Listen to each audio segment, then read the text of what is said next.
अच्छा, तो आज 8 फरवरी पे जो इंटरमीडिएट कैटेगरी का पेपर हुआ है मॉर्निंग शिफ्ट में, आज वो पेपर कंप्लीट मिल चुका है और हम वो कंप्लीट सोल्व करने जा रहे हैं। तो कोशिश करें कि वीडियो को कंप्लीट देखें और अपनी आंसर की ज़रूर मैच करें ताकि आपको पता चले कि आपकी कितनी मार्क्स आई हैं। तो सबसे पहले आपको पैसेज मिला हुआ था, तो मैं पैसेज नहीं पढ़ूंगा, जस्ट आपको वो करेक्ट ऑप्शन बताऊंगा। आपने अपनी की में करेक्ट ऑप्शन चेक करने हैं। तो क्वेश्चन नंबर 1 था democracy is the system where people choose their. तो यहाँ पे ऑप्शन नंबर डी करेक्ट था, लीडर्स। यहाँ पे जो टिक लगा हुआ है वो किसी स्टूडेंट ने किया है, लेकिन ये गलत है। ऑप्शन नंबर डी यहाँ पे करेक्ट होगा। और क्वेश्चन नंबर 2 है डेमोक्रेसी सपोर्ट्स फ्रीडम ऑफ। तो यहाँ पे भी ऑप्शन नंबर डी करेक्ट होगा। क्वेश्चन नंबर 3 है people exercise their power in a democracy through. तो यहाँ पे भी ऑप्शन नंबर डी करेक्ट होगा। और क्वेश्चन नंबर 4 है a strong democracy depends on citizens who are. तो यहाँ पे भी बिल्कुल ऑप्शन नंबर डी करेक्ट होगा। जो पहले जो 4 क्वेश्चन हैं चारों में ऑप्शन नंबर डी करेक्ट होगा। अब क्वेश्चन नंबर 5 है the role of democracy in government is it to encourage. तो यहाँ पे ऑप्शन नंबर बी करेक्ट होगा, अकाउंटेबिलिटी। क्वेश्चन नंबर 6 में है एजुकेशन हेल्प्स डेमोक्रेसी टू। तो यहाँ पे ऑप्शन नंबर बी करेक्ट होगा, क्रिएट्स पॉलिटिकल अवेयरनेस। तो पैसेज आप सभी का पढ़ा हुआ है, तो इसीलिए मैं आपको जल्दी जल्दी पैसेज के 10 मार्क्स बता रहा हूँ। बाकी इंशाल्लाह कोशिश करूंगा कि जहाँ एक्सप्लेनेशन की जरूरत होगी वहाँ एक्सप्लेन करूंगा आपको। 7 में है if citizens are uninformed then. तो यहाँ पे ऑप्शन नंबर बी करेक्ट होगा, डेमोक्रेसी फेल्स। क्वेश्चन नंबर 8 में है leaders in democracy are answerable to. तो यहाँ पे ऑप्शन नंबर ए में है army, option number B courts, option number C public, option number D foreign. So according to the passage यहाँ पे option number C correct होगा, public. Question number 9 में कह रहा है प्रैक्टिसिंग डेमोक्रेसी सिंसियरली ब्रिंग्स। तो यहाँ पे पैसेज के मुताबिक जो करेक्ट ऑप्शन होगा वो ऑप्शन नंबर सी करेक्ट होगा, peace and justice. Question number 10 and last है इस पैसेज का, the main idea of the passage is, यानी पैसेज का मेन अहम आइडिया कौन सा है। तो यहाँ पे ऑप्शन नंबर बी करेक्ट होगा, democracy fails without responsible citizens. तो आज के पेपर में ये पैसेज था, बहुत ही इजी पैसेज दिया हुआ है और कल भी बहुत ही इजी पैसेज दिया था आईबी वालों ने। अब आगे सिनोनिम और एंटोनिम को देखते हैं। तो 11 में सिनोनिम है the similar meaning of the word annoy is. तो एनॉय का सिनोनिम आपने बताना है। तो यहाँ पे ऑप्शन नंबर ए है anger, option number B demand, option number C attach and option number D है डैश। तो एनॉय का मतलब होता है गुस्से में, यानी ऑप्शन नंबर ए यहाँ पे करेक्ट होगा, एंगर। क्वेश्चन नंबर 12 में है the opposite meaning of the word fact is. तो फैक्ट का एंटोनिम पूछ रहा है, तो यहाँ पे ऑप्शन नंबर डी करेक्ट होगा, फिक्शन। क्वेश्चन नंबर 13 में है the similar meaning of the word Beas is. तो ब्यास का सिनोनिम पूछ रहा है, तो यहाँ पे ऑप्शन नंबर बी करेक्ट होगा, प्रेजुडाइज। क्वेश्चन नंबर 14 है the opposite meaning of the word sullen is. तो सलर का अपोजिट मीनिंग क्या होगा। ऑप्शन नंबर ए में है promise, option number B hope, option number C credit and option number D है virtue. तो यहाँ पे ऑप्शन नंबर सी और डी दोनों सिमिलर हैं। आई थिंक सी या डी में से एक करेक्ट होगा। मेरे हिसाब से 60% जो है वो वर्च्यू करेक्ट होगा, डी। बाकी आईबीए की ऑफिशियल की में देखेंगे। क्वेश्चन नंबर 15 है the similar meaning of the word cater is. तो केटर का सिनोनिम बताना है। ऑप्शन नंबर ए है to control, option number B है degrade one self, option number C है try to satisfy and option number D है lure on. तो यहाँ पे ऑप्शन नंबर सी करेक्ट होगा, try to satisfy. Question number 16 है the opposite meaning of the word रफली is. तो रफली का एंटोनिम बताना है आपको। तो ऑप्शन नंबर ए है exactly, option number B completely, option number C pointedly and option number D है लार्जली। बी, सी और डी तो रफली के सिनोनिम है, बाकी ऑप्शन नंबर ए बचता है, यानी exactly is the correct answer. अब क्वेश्चन नंबर 17 है the similar meaning of the word लाइम्यूट है। आई थिंक लाइम्यूट है, वर्ड नजर नहीं आ रहा क्लियरली। ये पेज थोड़ा सा बिल्डर है, तो मैं इसका करेक्ट ऑप्शन आपको बता देता हूँ। यहाँ पे ऑप्शन नंबर ए करेक्ट होगा।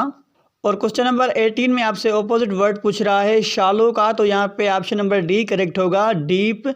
और क्वेश्चन नंबर 19 में आपसे वर्ड पूछ रहा है, आई थिंक यहाँ पे क्लियर नज़र नहीं आ रहा ये वर्ड, लेकिन इसका करेक्ट ऑप्शन मैं आपको बता देता हूँ। ऑप्शन नंबर सी इसका करेक्ट ऑप्शन होगा। और क्वेश्चन नंबर 20 में आपसे ऑपोजिट वर्ड पूछ रहा है, आई थिंक वर्ड फिल्थी है यहाँ पे। तो यहाँ पे ऑप्शन नंबर सी करेक्ट होगा, क्लीन।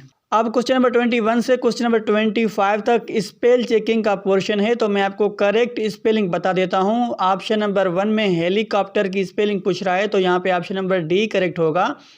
और सेकंड नंबर पे एक्सीडेंट की स्पेल पूछ रहा है, तो यहाँ पे भी ऑप्शन नंबर डी करेक्ट होगा। और उसके बाद नेसेसरी की स्पेलिंग पूछ रहा है, तो यहाँ पे भी नेसेसरी की करेक्ट ऑप्शन नंबर डी होगा। और उसके बाद क्वेश्चन नंबर 24 में पूछ रहा है इनक्रेडिबल की, तो यहाँ पे भी ऑप्शन नंबर डी करेक्ट होगा। यानी 21, 22, 23 और 24 में ऑप्शन डी करेक्ट होंगे। बाकी क्वेश्चन नंबर 25 में जो करेक्ट स्पेलिंग होगी वो सी करेक्ट होगी, इनोवेशन। अब क्वेश्चन नंबर 26 से लेके क्वेश्चन नंबर 30 तक एरर डिटेक्शन का कंसेप्ट है। तो क्वेश्चन नंबर 26 में है a book of 500 pages are difficult to read.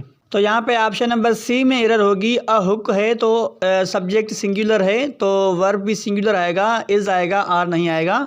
और क्वेश्चन नंबर 27 में है the students have been waiting for the teacher since 3 years. तो यहाँ पे डी में एरर होगी, सिंस नहीं आएगा, 3 इयर्स है तो फार आएगा। और क्वेश्चन नंबर 28 में है he has sold his new house last year. तो यहाँ पे ए में गलती होगी, ही हैज़ सोल्ड नहीं होगा, हैज़ के साथ वर्ब की थर्ड फॉर्म आनी चाहिए, तो ए में एरर होगी यहाँ पे। और क्वेश्चन नंबर 29 है the letters were write to the higher management. तो यहाँ पे पास्ट कंटिन्यूस टेंस से वर्ब लगा हुआ है, तो बी में वर्ब की फोर्थ फॉर्म आनी चाहिए, यहाँ पे राइट लिखा हुआ है यानी बी में एरर होगी। और क्वेश्चन नंबर 30 है एरर डिटेक्शन का, as soon as they reach the station the train had already left. तो यहाँ पे ऑप्शन नंबर बी में गलती होगी, क्योंकि यहाँ पे रीच नहीं होगा, वर्ब की सेकंड फॉर्म इस्तेमाल होगी रीच्ड, क्योंकि अगला सेंटेंस पास्ट है तो पिछला भी पास्ट होगा। अब क्वेश्चन नंबर 31 से क्वेश्चन नंबर 35 तक के प्रीपोजिशन का पोर्शन है। तो क्वेश्चन नंबर 31 में है tears began to fall against the sides of his eyes. तो अगेंस्ट यहाँ पे नहीं होगा, यहाँ पे करेक्ट प्रीपोजिशन होगी फ्रॉम, यानी ए सही होगा, फ्रॉम हिज आईज होता है, अगेंस्ट नहीं होता।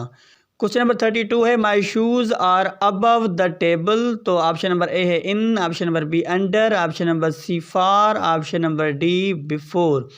तो यहाँ पे ऑप्शन नंबर बी करेक्ट होगा, my shoes are under the table होता है, क्योंकि टेबल के नीचे किसी भी चीज़ के अगर कोई चीज़ नीचे होती है तो वहाँ पे अंडर इस्तेमाल होता है। क्वेश्चन नंबर 33 है Mr Ali is very popular about the students. तो यहाँ पे ऑप्शन नंबर ए है among, option number B in, option number C on and option number D है फार। तो यहाँ पे ऑप्शन नंबर ए करेक्ट होगा अमंग, क्योंकि बहुत सारे बच्चे हैं तो बहुत सारे बच्चों में से अली एक है, तो यहाँ पे अमंग होगा। अगर 2 बच्चे होते तो बिटवीन होता, अगर 2 से ज़्यादा हैं यहाँ पे तो यहाँ पे अमंग इस्तेमाल होगा। क्वेश्चन नंबर 34 है he had to pass into a jungle to reach the nearest city. तो यहाँ पे है option number A from, option number B in, option number C through, option number D away. तो यहाँ पे ऑप्शन नंबर सी करेक्ट होगा बिल्कुल, क्योंकि जंगल के लिए थ्रू इस्तेमाल होता है, टू नहीं इस्तेमाल होता। ये जंगल से गुजरा तो थ्रू द जंगल होगा, यहाँ पे ऑप्शन नंबर सी करेक्ट होगा बिल्कुल। क्वेश्चन नंबर 35 है please wait here by I come back. तो ऑप्शन नंबर ए है बिसाइड, बिल्कुल नहीं होगा, option number B across, option number C until, option number D from. तो बिल्कुल ऑप्शन नंबर सी करेक्ट होगा, अंटिल आई कम बैक। अब question number 36 से लेके क्वेश्चन नंबर 40 तक सेंटेंस स्ट्रक्चर है। तो पहला क्वेश्चन है select a linking word from the following sentences. Sentence है I went to the doctor because I had a high fever. तो यहाँ पे ऑप्शन नंबर सी करेक्ट होगा बिकॉज। क्वेश्चन नंबर 37 है identify the transitive verb in the following sentences. तो आपने नीचे दिए गए सेंटेंस में से ट्रांजिटिव वर्ब पहचानना है। Our team was losing the match. तो यहाँ पे ऑप्शन नंबर ए है was, option number B losing, option number C are and option number D है मैच। तो ऑप्शन नंबर बी करेक्ट होगा यहाँ पे लूजिंग। क्वेश्चन नंबर 38 है choose the correct verb that agrees with the subject. Sentence है neither he nor his friends is invited. तो यहाँ पे नीदर नॉर लगा हुआ है तो इज नहीं होगा, आर होगा, यानी ऑप्शन नंबर ए करेक्ट होगा। क्वेश्चन नंबर 39 है आइडेंटिफाई द सेंटेंस टाइप। तो आपने सेंटेंस का कौन सा टाइप सही है वो पहचानना है। Although it was raining, we decided to go to the college. तो ये किस टाइप का सेंटेंस है? Option number A simple, option number B compound नहीं है, ऑप्शन नंबर सी कम्प्लेक्स। तो बिल्कुल ये कम्प्लेक्स सेंटेंस है, ऑप्शन नंबर सी करेक्ट होगा। क्वेश्चन नंबर 40 एंड लास्ट है इस इंग्लिश पोर्शन का। Choose the correct sentence. तो सही सेंटेंस आपने पहचानना है। पहला ऑप्शन है if you worked hard you will get good marks. Option number B है if you will work hard you will get good marks. Option number C है if you work hard you are getting good marks. गलत होगा। Option number D है if you work hard you will get good marks. तो option number D यहाँ पे बिल्कुल correct होगा। तो अगर आप चाहते हैं कि हम मज़ीद पोर्शन भी अपलोड करें तो वीडियो को लाइक और दोस्तों के साथ ज़रूर शेयर करें। Thank you so much.